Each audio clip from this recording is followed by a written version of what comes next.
Alhamdulillah nahmaduhu wa nasta'inuhu wa nastaghfiruh wa na'udzu billahi min syururi anfusina wa min sayyiati a'malina may yahdihillahu fala mudhillalah wa may yudlil fala hadiyalah.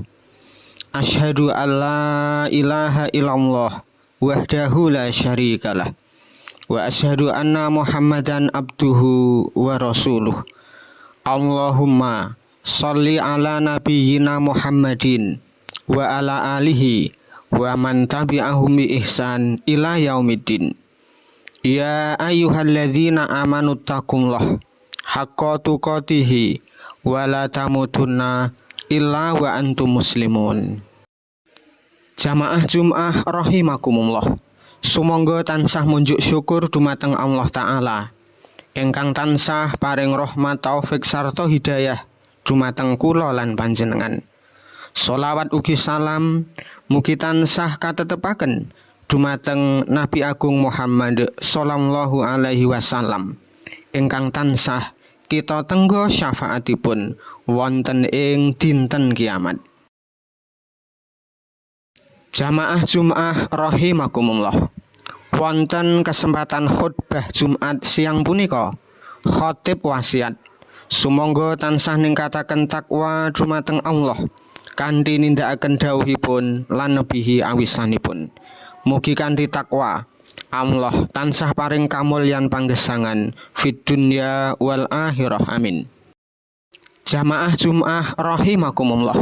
Wonten akhir wulan punika Allah paring rahmat ingkang estu sampun kita tenggo sesarengan. Rahmat agung ingkang Allah paringaken dumateng kita sedaya inggih punika turunipun toya jawah. Allah paring toya jawah kagem gesangaken sedaya makhlukipun wonten ing bumi punika. Ngendika Allah Subhanahu wa taala, wa min ayatihi yurikumul barqa khaufaw wa tama'aw wa yunazzilu minas samaa'i ma'an wa yunazzilu minas samaa'i ma'an fayuhyi bihil arda ba'da mautiha inna fi dzalika laayatil liqaumi yaqilun.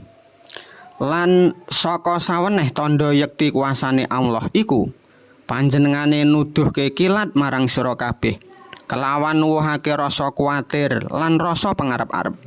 Lan panjenengane nurunake banyu saka langit. Panjenengane nuli nguripake bumi sakwuse matine. Sanyata kang mengkono iku dadi tandha yektine Allah tumrap wong-wong kang duweni akal. Ayat ing nginggil pinangka dalil bilih namung Allah piyambak ingkang kuwaos nurunaken jawah utawi nahan jawah. Mboten wonten setunggal makhluk wonten ing alam donya punika ingkang saged nurunaken utawi nahan jawah. Allah kuwaos nurunaken jawah pinangka sarana kagem gesangaken bumi ingkang sakwaunipun garing utawi mati.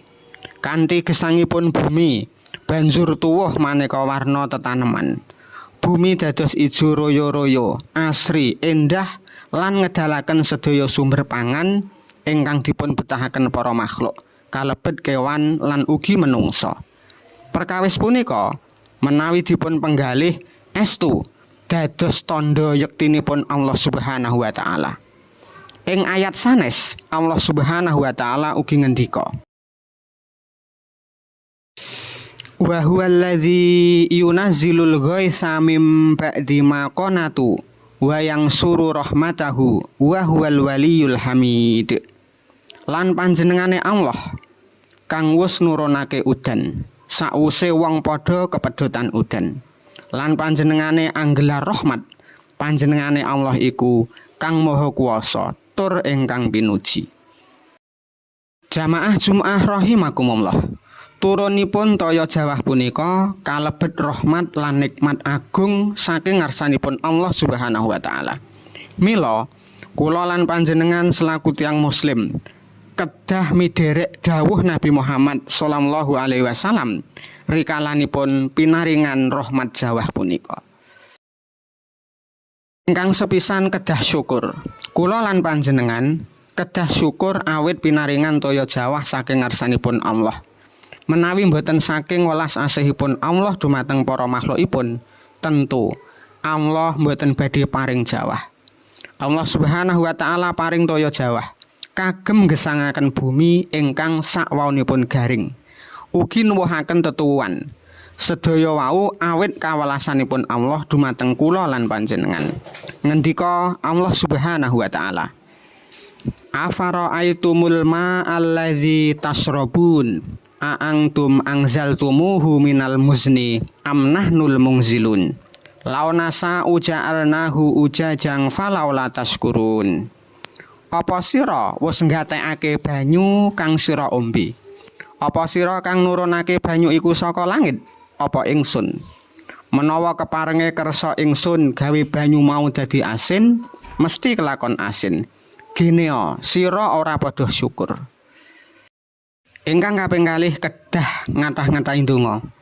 Nalika jawah, kula lan panjenengan dipun dhawuhi ndedonga dumateng Allah Subhanahu wa taala nyuwun kesaenan, berkah lan manfaat saking toya jawah punika.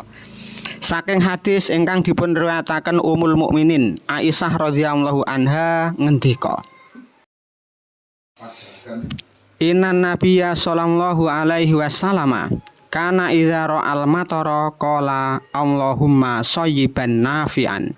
Satemene Nabi Muhammad sallallahu alaihi wasallam menawa pirsa jawah panjenengane ndonga, Allahumma shayyiban nafi'an. Duh Gusti Allah, mugi panjenengan nurunaken jawah ingkang manfaat. Jamaah Jumat rahimakumullah.